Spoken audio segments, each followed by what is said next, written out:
부부 및 가정 주일 예배로 오늘 주신 말씀은 베드로전서 3장 1절부터 7절입니다. 베드로전서 3장 1절부터 7절까지 함께 봉독하도록 하겠습니다. 아내들아, 이와 같이 자기 남편에게 순종하라. 이는 온 말씀을 순종하지 않는 자도 말로 말미암지 않고 그 안에 행실로 말미암아 구원을 받게 하려 함이니, 너희의 두려워하며 정결한 행실을 품이라. 너희의 당장은 머리를 꾸미고 금을 차고 아름다운 옷을 입는 외모로 하지 말고, 오직 마음에 숨은 사람을 온유하고 안정한 심령에 썩지 아니할 것으로 하라. 이는 하나님 앞에 값진 것이니라. 전에 하나님께 소망을 두었던 거룩한 부녀들도 이와 같이 자기 남편에게 순종함으로 자기를 단장하였나니, 사라가 아브라함을 주라 칭하여 순종한 것 같이 너희는 선을 행하고 아무 두려운 일에도 놀라지 아니하면 그의 딸이 된 것이니라. 남편들아, 이와 같이 지식을 따라 너희 아내와 동거하고 그를 더 연약한 그릇이요 또 생명의 은혜를 함께 이어받을 자로 알아 귀히 여기라. 이는 너희 기도가 막히지 아니하게 하려 함이니라. 아멘. 사실 오늘 말씀을 오전과 오후 두 가지 다 성령을 통하여 바꿔서 순서를 오전에 할 것인가 오후에 할 것인가 고민이 됐습니다. 근데 부부에 관한 말씀을 오전에 하고 가정 전체에 관한 말씀을 저녁에 하기로 결정을 했는데, 자, 말씀 제목이 부부 심기 계명이에요. 그러면 오늘 여러분 나는 부부가 아닙니다. 즉 혼자 되었습니다. 과거에도 혼자였고 미래에도 혼자였고 또 내 자녀나 제자나 가르칠 사람은 전부 다 혼자뿐입니다 하는 사람만 손을 들어주십시오. 즉 부부라는 삶에 대하여 전혀 상관이 없는 사람은 하나도 없습니다. 오늘 그래서 특별히 우리 청소년 청년들에게도 이 말씀이 너무 귀하다라는 건, 사실은 삶의 뿌리가 되고 사랑이 시작되는 이 부부 문제가 막연한 로맨스나 두려움으로 여겨지는 게 청소년 청년인데요. 깨닫고 준비하지 못하면 정말 위기를 불러낼 수 있는 것이 부부요 가정이 될 수 있고, 또 살아온 삶 속에 부부의 인연을 하나님 앞에 맺고 지금까지 왔지만 너무 아파, 너무 힘들고 너무 단순해졌어요. 그렇다면 이번에 영적이면서도 또 주 안에서 진실한 사랑이 회복되기를 바랍니다. 아멘. 또한 내가 과거에는 부부였는데 지금은 싱글입니다. 그러면 장래 부부가 될 걸 믿으시기 바라거나, 혹은 사랑하는 자녀와 후배들에게 주실 교훈으로 이 말씀을 받으시길 바랍니다. 왜 계명이라고 말했느냐? 부부는 우리들이 즐기는 선택이 아닙니다. 하나님 앞에 사명입니다. 그리고 그 부부는 모든 사랑의 시작이 되고 근원이 되고 그리고 결과와 책임을 가지게 됩니다. 그래서 만약 우리가 남자와 여자로서 사랑을 인하여 부부를 맺고 살아갈 때에 하나님 앞에 내가 이것이 사명이라는 인식을 바르게 갖지 못한다면 항상 사단의 공격이나 세상의 유혹이나 인간의 이기심으로 인하여 그 부부와 가정은 위협을 받게 됩니다. 그리고 나중에 이런 말을 할 수 있습니다. 만나지 말았어야 되는데. 그러면 오늘 여러분과 제게 주신 말씀에 12계명이라 했으니 최소한 12가지가 나올 거니까 빨리 달려가도록 하겠습니다. 자, 부부로 계시거나 부부였었거나 부부가 될 사람들은 따라해 주시기 바랍니다. 첫째, 서로 정절을 지키라. 아멘. 자, 에베소 5장 31절에 그러므로 사람이 부모를 떠나 그의 아내와 합하여 그들이 한 육체가 될지니 라고 말했습니다. 자, 한 몸이 된다고 하는 것은 두 사람이 영혼과 존재와 삶으로 하나가 되는 것입니다. 그 사이에 악한 것과 혹은 위기의 것을 끌어들이지 않는 사랑의 언약이 필요하다라는 것입니다. 그런데 정절이라는 것은 사실 육체만의 문제가 아닙니다. 오히려 육체보다 더 위험한 것이 뭐냐? 영혼, 즉 마음까지입니다. 몸은 서로 부부를 유지하고 가정을 지키지만 마음은 이미 온 산과 바다와 이 세상 전체로 흩어져 있는 가정들 있을 수 있습니다. 고통이며 아무런 결실을 가져오지 못합니다. 그래서 여러분과 내가 하나님 앞에 결혼 서약을 할 때에 사실은 가장 중요한 건 정절이었던 것입니다. 그래서 서로의 정절을 지키는 것이 바로 사랑의 진실이고, 사랑의 진실이 이루어져야만 삶의 진실이 이루어지고, 그리고 영혼의 진실에 이르게 되는 줄로 압니다. 하나님과 여러분의 신앙도 하나님께 대한 우리의 사랑의 정절입니다. 즉 하나님 한 분만을 사랑하고 하나님 한 분만을 용납하여 살아가기로 작정한 것이 신앙, 즉 하나님과의 언약이며 정절의 약속입니다. 다른 신을 섬길 수 없고 다른 사랑과 경배의 대상을 줄 수 없는 것이 하나님을 향한 우리의 신앙이요, 바로 우리들의 하나님을 향한 사랑의 정절인 것처럼 아내와 남편은 몸과 마음의 정절을 통하여 사랑의 진실, 삶의 진실, 그리고 영혼의 진실에 이르러야 될 줄로 압니다. 둘째에 따라해 주시기 바랍니다. 언제나 사랑스러움을 가꾸라. 아멘. 오늘 말씀 이 베드로전서 3장 2절부터 4절에 보면 먼저는 아내들에 대한 말이지만 사실 어찌 가꾸는 것이 아내의 이야기만 이겠습니까? 너희의 두려워하며 정결한 행실을 보이라. 너희의 단장한 머리를 꾸미고 금을 차고 아름다운 옷을 입는 외모로 하지 말고 오직 마음에 숨은 사람을 온유하고 안정한 심령에 썩지 아니할 것으로 하라. 이는 하나님 앞에 값진 것이니라. 자, 여러분 보십시오. 부부를 서로 인연을 맺고 결혼을 할 때는 분명히 여러분은 억지로 하진 않았습니다. 사랑스러운 매력을 보았고 그것을 영원히 함께하고 싶어서 부부가 된 줄로 믿습니다. 어찌 이렇게 약합니까? 이제 다 끝난 것 같아요. 근데 이유가 있어요. 왜 아멘이 약한가? 지금은 실로 별로 그렇지 않아요. 그러면 문제는 무엇입니까? 사랑스러운 것은 가꾸어가는 것이지 자연적으로 발생하는 것이 아닙니다. 연애할 때는 얼마나 이쁜 척들 했습니까? 외모에서부터, 그리고 별로 취미도 아니면서 독서, 기타 등등 만나는 장소도 카페나 하여튼 고상하고 매력을 발산시킬 수 있는 모든 언행 심사를 했습니다. 그래서 그때는 천사를 만나는 것 같았고 정말 영원히 행복하고 끝까지 사랑의 매력이 술술 나올 줄로 믿었어요. 그런데 얼마 못 가서 아니다. 자, 그렇게 예뻤던 아내, 그래서 사랑하고 결혼한 아내가 퇴근하고 돌아올 때 어떤 모습입니까? 아줌마 파마에 화장기 없는 얼굴에 슬리퍼를 끌고 잠옷바람에 하품을 하며 찬밥을 내놓고 라면을 가켰습니다. 남편 또한 어떻습니까? 정말 든든해 보이며 좋은 인격에 평생에 나를 품어 사랑해 줄 것 같은 매력을 보았습니다. 알고 보니 막내 아들이었습니다. 장가를 간 건지 새엄마를 얻은 건지 얼마나 복화되고 요구하는지. 자, 정말 갈등과 사랑의 식어짐은요 다른 데 있지 않대요.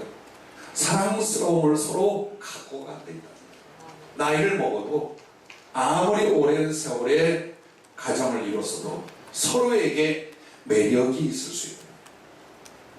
보면 가슴이 설레고 마음이 훈훈할 수 있도록 서로에게 사랑스러움을 갖고 가는 건 사랑을 지키는 일이요, 가정을 더 풍요롭게 만드는 것이라 했습니다. 이유가 무엇인가 보십시오. 남자들이 다른 여자에게 눈을 돌리고 여자들이 세상을 바라보며 남편에 대한 희망과 사랑이 식어지고, 만약 이런 일들을 우리가 경험하고 있다면 이유는 하나랍니다. 사랑스럽게 가꾸지를 않기 때문에. 사무엘상 16장 7절에 보면 이런 명언이 있습니다. 하나님이 하신 사람은 외모를 보거니와 여호와는 중심을 보느니라. 사람은 무엇을 본다고요? 외모요. 외모 본다니까. 외모를 보는 게 나쁘다는 말이 될 수 있어요. 그러나 한 가정 안에서 혹은 부부 사이에서 두 가지 갖고야 될 것을 여기서 말하는 거예요. 중심이란 그 사람의 인격과 마음을 갖게 말하는 거예요. 근데 사람은 1차 뭘 보냐? 외모를 봅니다. 즉 얼굴만의 외모가 아니라 그 사람의 외형적인 행동들, 취미들, 그리고 갖고 가는 그의 모습, 혹은 심지어는 표정까지입니다. 어느 아내가 항상 우울함 속에 그의 삶이 그렇고 외모도 그랬어요. 남편은 항상 찡그리고 삶에 찌들려서 얼굴에 기쁨도 평안도 없어요. 평생에 서로 그것을 보아야 돼요. 외롭고 힘든 사람끼리 더 큰 부담과 고통을 안깁니다. 비록 힘들고 어려운 시간 속에 아내를 보며 남편을 보며 기쁨을 얻거나 사랑스러움을 느끼거나 더 마음이 끌리는 아름다운 매력들이 서로에게 있어야 되지 않겠습니까? 너는 내 마누라니까 내 것이고 나한테 맡겨야 돼. 넌 나 하나만 바라보고 넌 나를 위해서 산다고 했으니까 무조건 남편 나를 사랑해. 그렇지 않아요. 사랑이란 강요되는 것도 아니고 억지로도 만들어지지 않아요. 사랑이란 사랑스러움을 만들어갈 때 거기서 스스로 느끼고 스스로 사랑의 깊이로 들어가는 것입니다. 나이를 먹어도 마찬가지입니다. 그러나 여러분 너무 외모에 자신 없어 하지 마십시오. 우리 20대 청년들이 40대가 되고 60대가 되면 어떻게 생겼는지 부모님을 본다. 그렇게 생기게 되어 있습니다. 사실상 보아서 아름다운 것은요 정말 기준이 있는 게 아니에요. 어떤 사람은 해바라기를 아름답다 하고 어떤 사람은 장미를 아름답다. 아름답다는 기준이 뭘까요? 진실이 있고 노력이 있고 그리고 칭찬할 것이 있으면 아름다움이에요.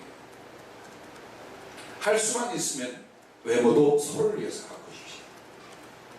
그리고 무엇보다도 그 착한 마음과 평생에 잊지 못할 인격성을 늘 흠모하고 그리워하게 만듭니다. 그래서 사람들은 왜 나를 사랑하지 않느냐? 왜 내게 사랑을 더 줘? 너 같으면 너를 사랑하겠느냐? 네 꼴을 한번 봐라 라고 말하면 큰일 나니까 써놓으세요. 들어올 때마다 한 번씩 보게 하세요. 아니면 거울을 붙여놓으세요. 그리고 그 밑에 딱 써내 너 같으면 네 꼴을 사랑하겠느냐? 우리는 어쩌면 마치 부부 사이는 포기하고 살아야 된다. 일정한 기간 사랑하다 나머지는 인생을 보고 자식을 보는 거지 아닙니다. 절대 주님은 그렇게 만들어준 부부 사이와 가정이 아닙니다. 노부부가 되어도 한 줌의 흙으로 돌아가는 그 순간까지 서로에게 사랑스러움이 있다. 서로에게 더욱 소중한 사랑을 간직할 수 있다면 그럼 되는 거예요. 그것은 남편과 아내가 노력해서 만드는 것이지 그냥 세월을 따라 발생되지는 않는다. 사랑하는 우리 젊은 청년들도 장래의 가정을 이룰 사람도 명심하십시오. 사랑은 그냥 결혼했기에 만들어지는 것이 아니라 사랑스러움을 계속 가꾸고 만들어가고 발산함으로 영원히 더 깊게 사랑하게 되는 것을 믿으시길 바랍니다. 아멘. 세 번째도 따라해 주시기 바랍니다. 서로를 포용하고 배려하라.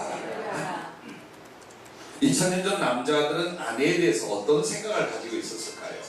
물건이나 소유나 종 따위로 여기는 경향이 많은 시절이 2000년 전이었어요. 그것도 로마를 중심으로 한 문화권이었어요.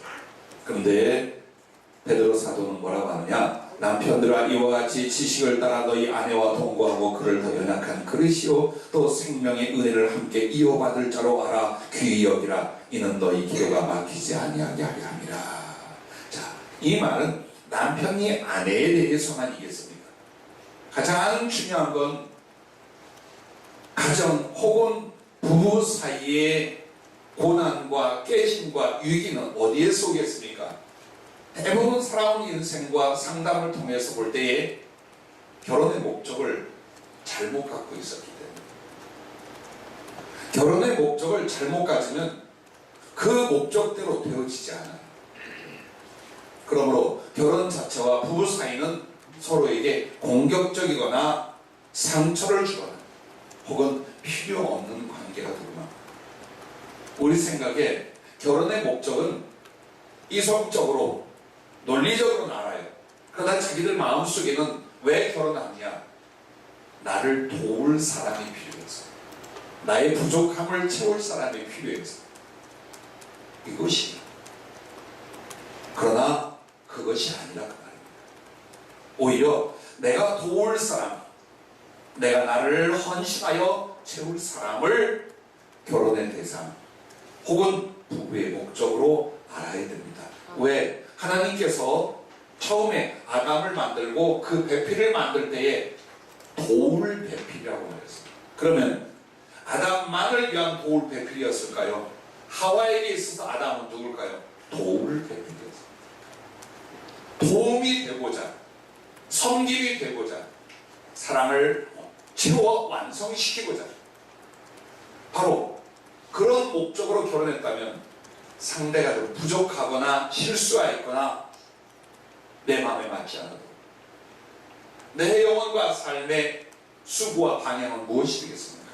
그래서 배려해야 했고, 그래서 포용해야 했고, 그래서 섬겨야 했던 거예요. 결혼하기 전에는 서로가 굉장한 능력이 있고 서로를 유할 수 있는 에너지가 있을 줄 압니다. 하지만 결혼하고 세월이 가면서 볼 수 있는 건 뭐냐?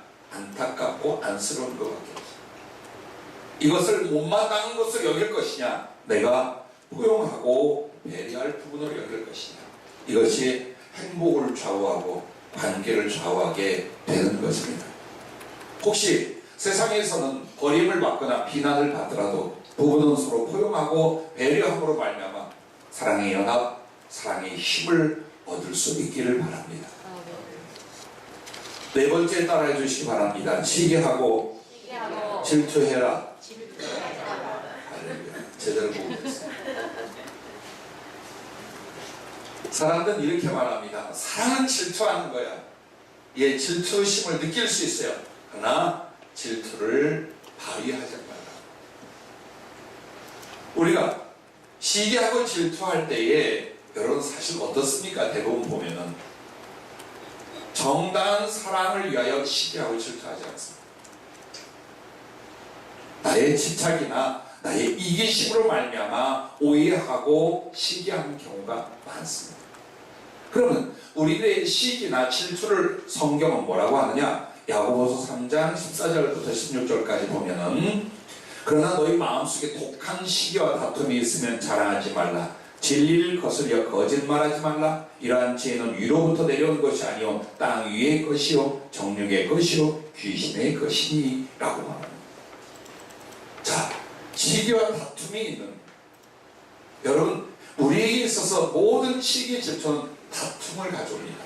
그리고 그것은 세상적이고 육신적이고 사단적인 공격을 불러일으키게 됩니다. 사랑하면 당연히 질투한다. 물론 질투심을 유발시킬 수 있는 행동은 안 하는 것이 좋습니다. 그러나 어느 상황과 삶 속에서 다른 사람의 사랑과 관심을 받거나 혹은 뛰어난 어떤 일들로 인하여 모든 사람의 시간과 마음을 함께 공유하게 될 때 시기하고 질투하지 말라. 왜냐하면 시기와 질투는 언제나 오해와 미움 그리고 불신으로 서로의 관계와 사랑을 무너뜨립니다. 여러분 마음에 시기가 일어나고 사랑이 온전해지던가요? 심각한 질투로 인하여 여러분은 더 사랑을 했던가요? 아마도 아무도 그렇지 않습니다. 오히려 그 마음속에 불신과 미움이 자리를 잡게 된다는 걸 경험해 보았을 줄로 압니다. 그럼 어떻게 할까요? 어떤 상황에도 부부는 신뢰와 존경으로 사랑을 이루어가는 것입니다. 서로 신뢰하고 존경한다면 그런 강력한 틈을 줄 수 있는 시기나 질투와 오해와 미움으로 빠지지 않을 줄로 압니다. 그리고 남편과 아내 사이에 시기와 질투가 결국 무엇으로 옵니까? 오해와 불신으로 오는데 이건 차마 견뎌내지 못합니다. 어느 아내도 어느 남편도 사랑하는 배우자에게 계속 그런 취급과 공격을 당할 때는 절대로 가정을 지켜나가지 못합니다. 그러므로 여러분과 나는 결혼 안에서 주 안에서 신뢰와 존경으로 부부의 사랑을 이루어갈 수 있기를 바랍니다. 다섯 번째입니다. 선한 꿈을 함께 이루려 하라. 아멘. 자, 결혼을 하고 나서 모든 시선과 관심과 요구가 아내와 남편, 신랑과 색시 사이에 일어납니다. 그런데 조금 지나 보면 그렇게 내가 집중할 사람이 아니에요. 내 모든 걸 걸 수 있는 사람이 아니에요. 또 그래도 안 돼요. 그러면 어떻게 할까요? 다른 것을 바라고 다른 것을 이해해야 되는데 이게 서로 맞지는 않아요. 그래서 부부의 사랑이 온전해지며 더 큰 사랑을 이루어가는 것을 위하여 부부 사이에 선한 꿈을 함께 이루려 합니다. 사도행전 18장 1절부터 3절 보면 아굴라라 하는 남편과 브리스길라라는 아내가 있었습니다.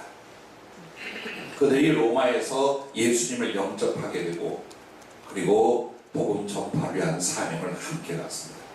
그러다가 황제의 칙령으로 로마에 있는 유대인들을 다 내어 쫓고 특별히 기독교인들이 내어 쫓기는 일이 있어서 그들이 고린도로 바울과 함께 오게 됩니다.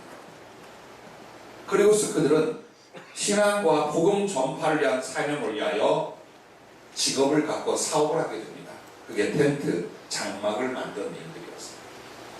근데 그 사람들은 단지 장막을 만들어 파는 사업을 하는 것만이 아니라 하나님께 대한 열심과 말씀의 깊이로 말미암아 아주 유능한 사람들을 데려다가 제대로 복음을 가르치고 진리 안에 세워서 하나님의 사명자와 일꾼을 보내는 일을 감당하게 됩니다. 결국 로마서 16장 3절부터 5절에 이 부부를 향하여 사도 바울이 얼마나 극찬을 하는지 이렇게 말합니다. 너희는 그리스도 예수 안에서 나의 동역자들인 브리스가와 아굴라에게 문안하라. 그들은 내 목숨을 위하여 자기들의 목까지도 내놓았나니 나뿐 아니라 이방인의 모든 교회도 그들에게 감사하느니라. 또 저희 집에 있는 교회도 문안하라. 내가 사랑하는 예배인에도 문안하라. 그는 아시. 자, 이 말씀에서 보면요, 정말 이 부부는 복음을 전하는 것과 사도나 또 주의 종과 사명자들에서 헌신하고 나아가 복음을 전하면서 자기 집을 교회로 만들었어요. 그러므로 두 사람의 인간적인 애정은 처음에는 중요했지만 나중엔 더 중요한 게 뭡니까? 그리스도 안의 사랑. 그리고 부부 사이의 이 사랑의 만들어짐이 모든 영혼과 이웃에게 전달되는 그 선한 꿈을 이루어가면서 얼마나 행복했겠어요. 여러분, 그렇습니다. 항상 갈등과 다툼이 있는 이유는 두 사람에게 너무나 기대하거나 요구하기 때문입니다. 하지만 개인적인 열정과 힘을 어디에? 서로의 사랑의 욕망과 요구에 두지 말고 더 아름다운 그리스도의 사랑과 세상에 이 사랑을 나눌 수 있는 하나님 앞에 선한 꿈을 함께 이루어가는 것, 바로 이것이 중요하다고 했습니다. 아멘. 그래서 처음에는 아담과 하와 둘이 집중하게 했지만 그들에게 사명이 있었어요. 곧 자녀를 낳는 일들이었어요. 자연 만물을 다스리는 일들이었어요. 그리고 온 세상에 하나님의 사랑, 사랑의 열매들 인간들이 가득하게 하는 일들이었어요. 오늘 부부는 시작이지 결론이 아니에요.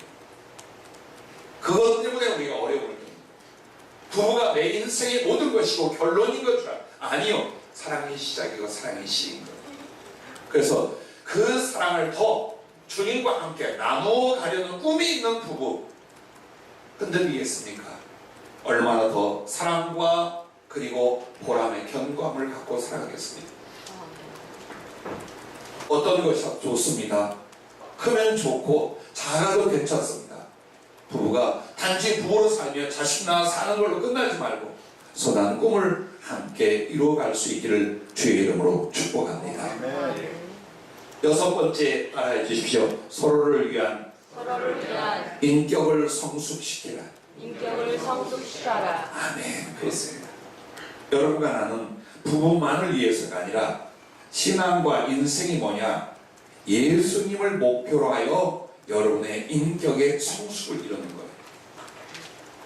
그 인격의 성숙이 영혼의 됨됨이요 영혼의 모습이에요.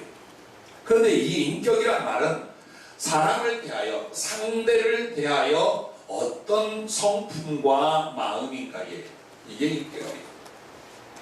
근데 괴롭고 정말 힘들어. 정말 화가 나. 부부가 이러고 살아요. 왜 그럴까요? 왜 고통을 위하여 함께 존재해야 될까요? 제일 중요한 건 아무도 고통을 주거나 공격하고 싶지 않아요. 그런데 발산을 시켜요. 부부 때문인가요? 나는 안 그런데 이놈의 인간이. 하여튼 김가들 다 그래. 어머니가 하던 소리야. 여러분 왜 그랬을까요? 자기의 인격을 상대를 위하여 성숙시키시라는 거예요. 살면서 여러분이 느낄 거예요. 원하는 것을 해주는 것보다 더 귀한 게 뭐냐? 싫어하는 것을 안 하는 거예요. 부부나 가정에서 제일 큰 문제가 뭡니까? 물질 문제였습니까? 아닙니다. 서로 간의 인격 문제입니다.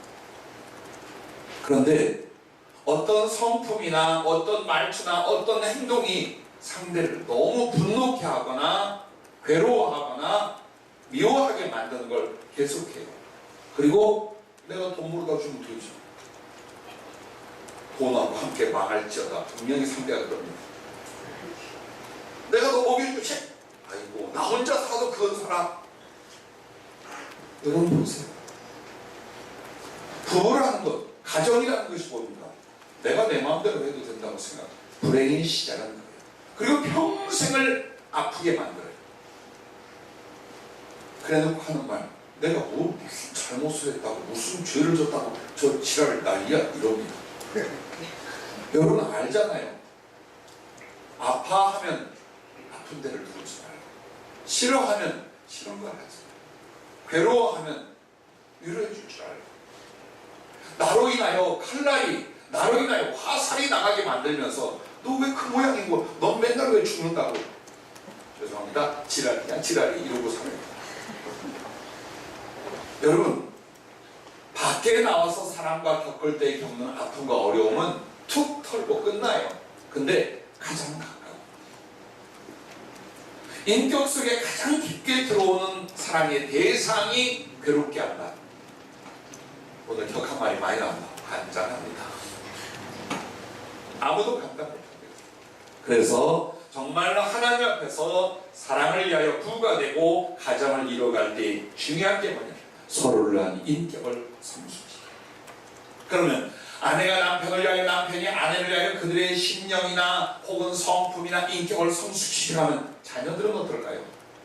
자녀들이 놀라운 혜택을 받게 됩니다. 성질 엄청나게 급하고 더러운 아버지, 잔소리 1년 내내 퍼붓는 어머니, 이게 서로에게 하나하나 안 돼서 어디로 오냐? 자식한테 가. 그리고 부모는 이렇게 말해요. 나는 정당하다. 너를 위해서 그렇게 한다. 아니 안 하는 게 자식을 위하다. 왜 그런 상황이 오느냐? 서로를 맞춰 인격적인 성숙을 이뤄가지 않는다. 그러므로 주님 앞에서 우리가 끝까지 달려가 하나님 앞에 사명과 사랑을 보고하려면 제일 중요한 것이 서로를 위한 성품, 서로를 위한 인격을 성숙시켜 가는 것입니다. 예배서 4장 15절 16절에 오직 사랑 안에서 참된 것을 하여 범사에 그에게까지 자랄지라. 그는 머리니 곧 그리스도라. 그에게서 온몸이 각마디를 통하여 도움을 받음으로 연결되고 결합되어 각 지체의 분량대로 역사하여 그 몸을 자라게 하며 사랑 안에 스스로 세우느니라. 이것은 성도들이 정말 사랑 안에서 참된 것을 행함으로 개인적으로 예수님의 인격을 닮아가는 거예요. 그 결과로 말미암아 교회는 그 사랑으로 뭉쳐서 예수님의 몸된 이 교회가 아름다운 부흥과 성장을 이루는, 이건 가정의 이야기도 마찬가지입니다. 가정이 왜 살벌한가? 가정이 왜 힘을 잃었는가? 서로에게 가시가 되고 서로에게 상처가 됩니다. 부모들이 중단해야 될 것은 자식은 내 것이야. 나만이 훈계하고 나만이 양육할 수 있다고 생각합니다. 그렇지 않아요. 어려서 이미 말할 줄 알고 생각할 줄 알면 나와 동등한 인격입니다. 연약한 부분을 감싸주는 게 부모의 역할입니다. 노엽게 하고 상처를 받고 아픔을 갖게 하는 부모는 그게 어디에서 왔을까요? 부부 사이에서. 부부 사이가 원만하지 못하면 분명히 가장 막강한 피해를 받는 건 자녀들입니다. 이 불행의 굴레가 계속 이어져 가는 이유는 서로의 사랑을 위한 인격의 성숙을 안 시킨다는 거예요. 돈을 벌기 위해서라면, 혹은 세상에서 좀 더 낫게 살기 위해서라면 정말 살을 찢고 뼈가 부러질지라도 노력하는데, 그렇게도 아름다운 사랑과 행복을 위하여 마음을 고치고 생각을 고치고 성품을 고치는데 이걸 안 합니다. 그래서 사랑은 성숙한 인격으로 인해 무르익고 열매가 되는 줄로 믿으시길 바랍니다. 성숙하지 못한 인격은 사랑을 헐고 상처만 더해갈 뿐입니다. 자, 7번째입니다.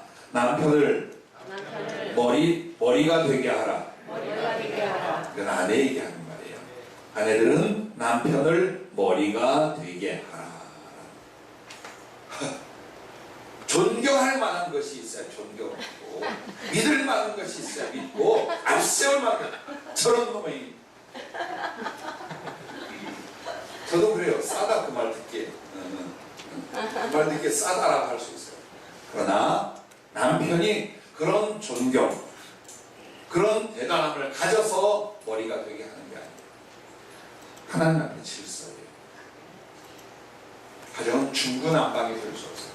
대신 남편은 머리 될 자격을 갖춰요.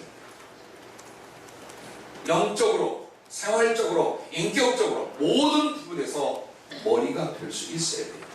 그리고 아내는 부족하다 해도, 마땅치 않다 해도 언제나 존중해주고 힘과 책임을 갖게 해줍니다. 그래서 영적으로, 삶으로, 자녀 양육에 있어서 대장이 돼야 되고 책임자가 되고 머리가 되고. 만약 아내가 남편을 깔아뭉개죠. 이 사람은 어디가? 그 말지의 비참한 삶에서 벗어나죠. 그러나 아내가 존중하죠. 이 사람은 어떤 어려움 속에 가도 항상 용기와 힘을 갖고 살아가죠. 그래서 불쌍히 여기고 남편을 깔아뭉개지 마시기 바랍니다. 아멘. 대신 보십시오. 남편들은 아내에게 존경을 못 받는다면, 자식에게 존경을 못 받는다면 사람 말로 이거 한마디만 붙이고 넘어갈게요. 나가 죽어라. 어떻게 하라고? 아내와 자식들은 어떻게 하라고? 어떻게 하라고 그러지? 그렇죠?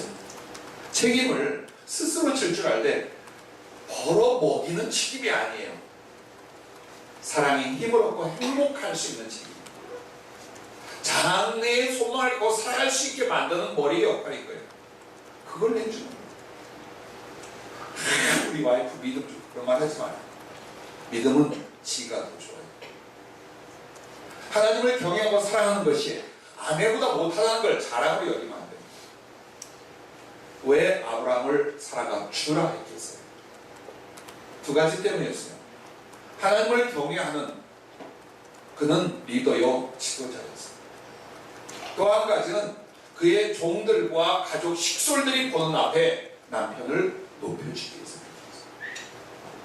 머리가 되게 하는. 단 아브라함은 어떻게 했습니까? 과연 주라고 불림을 받을 만큼 믿음에 있어서 삶을 이끌어가는 데 있어서 정말 머리 역할을 잘 해내는 모습을 우리는 성경에서 보게 됩니다.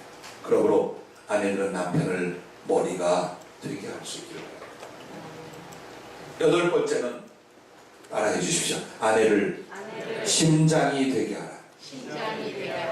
그렇습니다.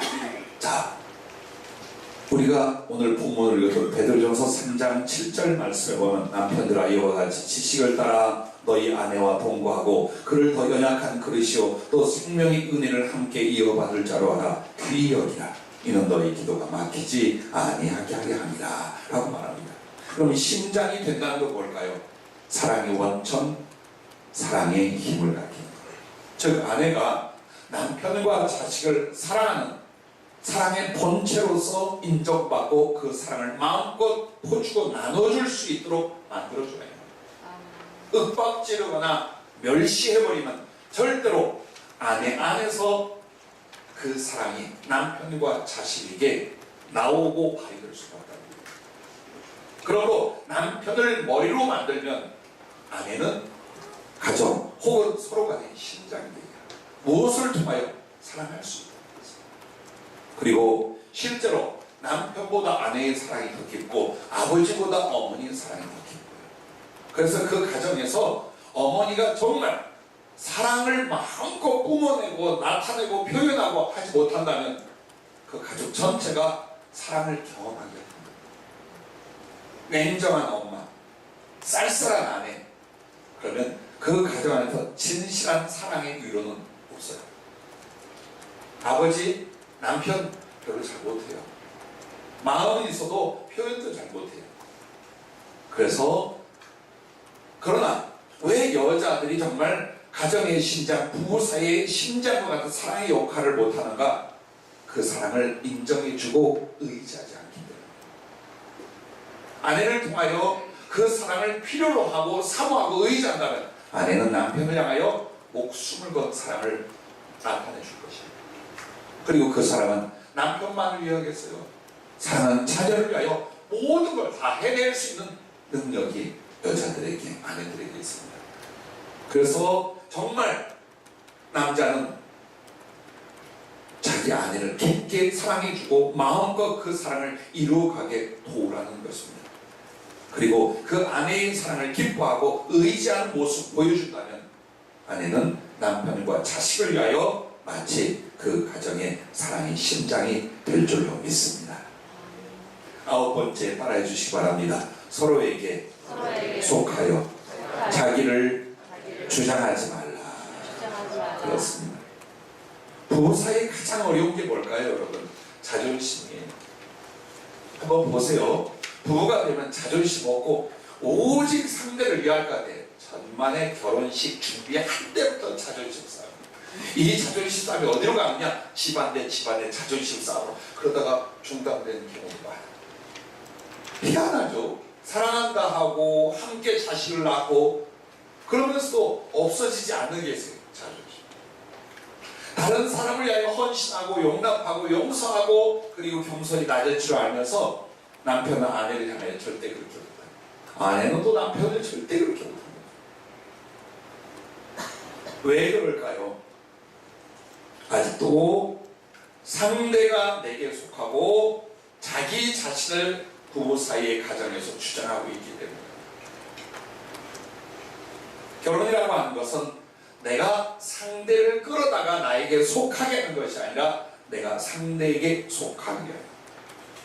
그러므로 자기를 부인할 수 있어야만 부부가 되고 가정의 온전함을 이룰 수가 있다. 우리가 상대에게 자기를 주장하지 않고 상대에게 속하는 가장 중요한 부분은 바로 그 부분, 자존심이라는 것입니다. 만약 자존심이 필요 없이 상대를 이해하고 이해할 수 있다면 우리는 이미 상대에게 속해 있는 거예요. 나를 그에게 이미 제공한 것이 된다는 말입니다. 고린도전서 7장 3절부터 4절에 보면 사실은 몸과 부부 사이의 관계에 대해서 그렇게 말합니다. 오늘 마음에 안 드니까 저기 벽에 가지고 애들 방에 가서 살아 이렇게 하지 말라는 거예요. 오늘 피곤하니까 내 발 뒤꿈치 근처도 오지만 하지 말라는 거예요. 즉 부부 생활의 육신적인 관계나 영혼의 관계나 인생의 관계에 있어서 어떻게 자기를 서로 주장하지 마. 오직 상대에게 속한 것처럼 하라. 그걸 통해서 진정한 사랑과 그 복을 누리게 될 줄로 믿습니다. 그래서 부부 사이에 가장 위험하고 버려야 될 것이 뭐냐? 자존심과 이기심이라는 거예요. 이것을 극복한다면 그 사이의 사랑이 자녀와 혹은 교회와 이 세상에 얼마나 아름다운 것으로 나타나겠습니까? 부디 서로를 통해 자기를 이루려 할 수 있기를 바랍니다. 자, 10번째입니다. 이것도 따라해 주시기 바랍니다. 서로 소유하려 말고 세워주려 하라. 예, 그렇습니다. 여러분, 소유하려고 한다는 것 가장 위험합니다. 자식과 부모 사이에도 왜 그렇게 갈등이 있느냐? 내 거에 내 속으로 났어. 내 피와 살로 나서 내가 널 지금까지 너 내 거야. 아닙니다. 부부도 마찬가지야. 너는 내 거. 그렇게 하지 마. 스스로 우러나 속할 수 있어도 너는 내 거. 생각도 남한테 해야 돼. 사람의 생각이 어떻게 저만 생각합니까? 탤런트도 생각하고 가수도 보이는 거예요. 젊은 아이들 나와서 그 현란한 춤추는 채널 돌리는 아내들 많이 있어요. 아이 시끄러! 보세요. 내가 결혼을 하고 가정을 이룰 때 나의 물건으로 나의 소유로 상대를 정한 것이 아니에요. 오히려 부족한 부분을 채워서 그를 세워주는 아내는 아내의 삶에 대하여 남편은 남편의 존재에 대하여 서로가 도와서 세워주려 하는 거예요. 그래서 아브라함과 사라를 보세요. 서로 높이고 세워줘요. 사라가 아브라함을 그렇게 주라치할 정도로 높여줬어요. 아브라함은 아내를 멸시하고 무시했다. 그렇지 않았어요. 아내가 자식을 못 얻어서 자기 종 하갈을 줬어요. 근데 그 하갈이 교만해지기 시작했어요. 그때 아브라함이 어떻게 했어요? 자네가 알아서 왜 시기하고 저쩌고 언제는 네가 데리고 살아서 자식 낳는다 왜? 알았어요. 그만큼 종들과 나머지 가족 앞에서 아내를 존중하고 높여주는 거죠. 여러분 그렇습니다. 우리는 평생에 내 것, 내 뜻대로가 아니라 정말 그가 원하는 것과 그에게 복된 것과 그가 사랑스러워할 것들에 대하여 자꾸만 힘을 주고 세워주는 역할이 될 수 있기를 바랍니다. 이것이 진정 돕는 배필입니다. 그래서 우리는 서로에게서 열매가 되려 하지 마십시오. 너를 통해 나는 열매가 되려, 그게 아니라 그를 위하여 뿌리가 되고 터가 되어 주려 할 수 있기를 바랍니다. 서로에게 영광을 돌릴 수 있기를 바랍니다. 이것이 진정한 사랑이라 하셨습니다. 11번째입니다. 따라해 주십시오. 서로의 사랑이 아니라 주님 사랑함이 목적이 되라. 모든 부부 사이 가정의 불행은 여기에서 왔어요. 창세기 3장 6절 말씀에 보면은 주님께서 정말 가정을 세우고 부부를 만드는데 어떻게 하십니까?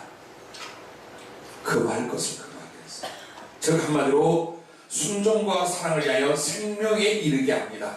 그런데 그 금한 선악을 알게 하는 나무를 어떻게 아내가 따먹었어요. 그리고 어떻게 했느냐? 자기와 함께 있는 남편에게도 주네 그도 먹어요. 여러분 생각에 하나님이 직접 만들고 하나님을 직접 보고 살았던 아담이 절대로 먹으면 죽고 하나님을 배반하게 되는 선악을 알게 하는 나무를 아내가 따먹고 그걸 줄 때 왜 먹었을까요? 많이 고민하고 생각하는 거예요. 왜 그랬을까요? 자네가 죽게 되면 나도 함께 죽으리라 그랬을까요? 아니면 나만 죽고 너 혼자 살아서 재혼하고 장가갈래 하기 때문이었을까요? 보십시오. 두 사람이 이렇게 된 데는 서로에게 집중하고 서로의 사랑의 목적을 갖고 있는 거예요. 근데 그게 어느 쪽으로 가고 있어요? 불행과 죽음을 향하여 가는데도 서로에게 집중하고 서로의 사랑의 목적을 지금 챙기고 있는 거예요. 아니, 아담을 만들고 하와를 만들었을 때 이 부부는 두 사람의 사랑을 통해 하나님을 경외하고 사랑하고 그 사랑을 실천케 하는 사명의 가정, 사명의 관계라는 걸 잊어먹는 거예요.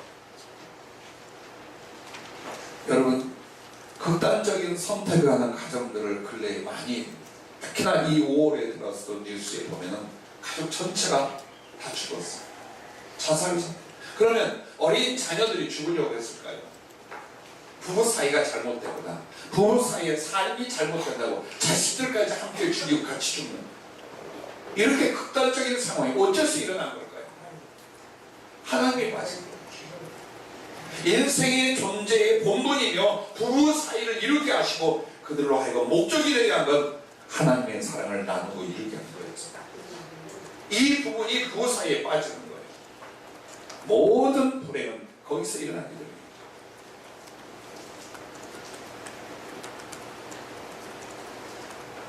여러분과 내가 살아가면서 아내를 통하여 무엇을 얼마나 얻고 누리겠습니까? 남편을 통하여 얼마나 큰 행복과 기쁨을 누리겠습니까? 뜨거웠던 적도 있어요. 그러나 이후에는 여러분의 든든함이 되세요. 그리고 더 나아가 나이를 먹으면 긍휼이 되세요. 그리고 소멸되고 잃어버리는 것들을 서로에게서 만들고 찾으려고 하지 말고 하나님께 사랑할 수 있는 사람으로 밀어주세요. 난 집사람에게 결혼 때 이런 내용이 있어요. 내가 부족하고 못난 것이 많겠지만 예수님을 위해서 죽을 수 있도록 나를 밀어줘. 그게 나는 결혼의 목적이에요. 꽤 잘한 변명 같지만 부족한 건 많아. 하나, 서로에게 있어서 내가 이 사람을 돌보고 사랑하여 우리 주님을 더 사랑하게 하세요. 남편은 아내를, 아내는 남편을. 자, 불만과 부족함이 있을까요? 원한이 더군다나 있을까요? 아니. 내가 너를 사랑했으니 너도 이만큼 사랑해라 할 때는 갈등이 있고 요구가 있고 다툼이 있을 수 있어요. 내가 너를 돕고 내가 너를 인내하고 내가 너를 사랑하는 이유는 주님을 더 사랑합니다. 하늘의 소망을, 하늘의 보화를 위해 살자는 것이다 라는 마음을 공통적으로 갖는다면 얼마나 더 품을 수 있으며 얼마나 힘을 같이 할 수 있으며 얼마나 용납할 수 있겠습니까? 그러므로 잊지 마십시오. 우리에게 위기, 우리에게 진정한 사랑의 행복, 이것은 바로 목적이 서로가 아니라 주님을 사랑하는 데 있다는 것을 잊지 마시길 바랍니다. 자, 마지막 달려왔습니다. 12번째입니다. 아름다운 흔적과 사랑을 유산으로 남기라. 자, 아내가 먼저 가게 되었어요. 혹은 남편이 먼저 가게 되었어요. 그러면 아내를 남기고 남편을 남기고 그 사이에 자식들을 남기잖아요. 그들에게 우리는 무엇입니까? 그들에게 우리는 어떤 기억과 어떤 유산을 남깁니까? 사람이 부부가 되어서 몇십 년 살고 아비와 어미가 되어서 얼마를 살겠습니까? 우리는 떠납니다. 아무리 사랑하고 집착해도 누군가는 먼저 보내고 누군가는 남아야 합니다. 그때에 무엇이 필요합니까? 아름다운 흔적과 사랑을 유산으로 남깁니다. 아내가 먼저 갔는데 남편이 그 아내의 사랑을 추억하며 어떻게 사랑하고 어떻게 살 것을 남겨줬던 그 힘. 자, 또한 남편이 먼저 갔어요. 그 남편을 통하여 사랑을 기억하고 사랑할 수 있는 삶을 얻었어요. 그거는 된다. 근데 만약 먼저 갔어요. 아유, 징그러운 녀석. 살아생전에 하는 말, 너는 귀신이 와서 안 물고 가나. 죽은 뒤에, 야, 네 애기 같은 인간, 네 애기 같은 인간. 이건 아니라. 사람이 나이 어려 젊었으니요 꿈으로 살아요. 조금만 넘어가면 무엇을 하냐? 추억으로 살아요. 그래서 여러분이 남은 그 추억과 기억이 얼마나 중요한 줄 압니다. 내 아내에 대한 추억, 내 남편에 대한 기억, 그것이 바로 아름다운 흔적이었다면, 사랑의 것들이었다면 우리는 죽는 그날까지 힘이 있고 행복할 거예요. 또한 자식들은 엄마 아빠의 그 사랑과 아름다운 흔적을 인하여 어때요? 사랑할 수 있어요. 또 지네들의 자녀와 사회를 사랑할 수 있게 돼요. 그러므로 나 하나 죽으면 끝나지가 아니라 어떻게 해서도 아내는 남편에게, 남편은 아내에게, 그리고 부모는 자식들에게 함께 동거하면서 삶을 통하여 아름다운 흔적과 사랑을 유산으로 남길 수 있기를 바랍니다. 여러분, 여러분과 내가 떠나갈 때에 무엇을 갖고 갈까요? 추억 하나 갖고 가요. 주님을 사랑했던 추억, 주님이 사랑했던 추억, 혹은 아내와 사랑했던 추억, 혹은 자식들과 나눴던 그 사랑의 추억. 그 추억이라는 것이 뭐냐? 내 영혼의 전체입니다. 한번 보십시오. 삶의 흔적이 한 영혼의 존재가 무엇으로 그 형상이 되겠습니까? 살아온 삶의 기억들이에요. 살아온 삶의 추억들이에요. 그 아름답게 사랑했고 섬겼고 그리고 함께했던 모든 날들의 사랑의 흔적과 추억, 그리고 그 사랑을 서로에게 유산으로 남길 수 있기를 주님의 이름으로 축복합니다.